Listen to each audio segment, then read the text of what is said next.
এখানে দাঁড়িয়ে একজন মানুষ বলে গেলেন, আমি তার চেয়ারটাকে গালাগালি দিচ্ছি না, সেই চেয়ারে কেউ না কেউ আসবে, কেউ না কেউ যাবে।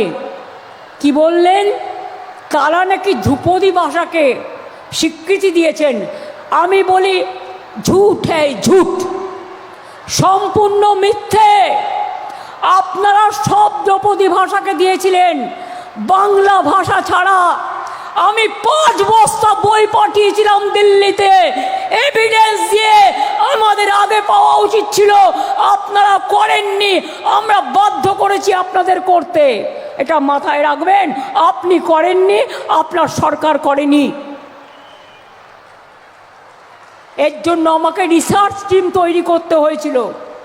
বাংলা ভাষায় কথা বললে বিহারে মারেন, উত্তরপ্রদেশে মারেন, উড়িষ্যায় মারেন, রাজস্থানে মারেন, দিল্লিতে মারেন, মধ্যপ্রদেশে মারেন। কই আমরা তো কারো মারি না কাউকে, আমরা তো কারো অধিকার কারি না বন্ধু।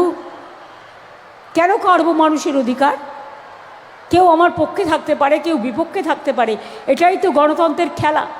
তাই বলে আমাকে তাকে হত্যা করতে হবে, খুন করতে হবে, এজেন্সি লাগাতে হবে? এই করে কিছু করা যায় না।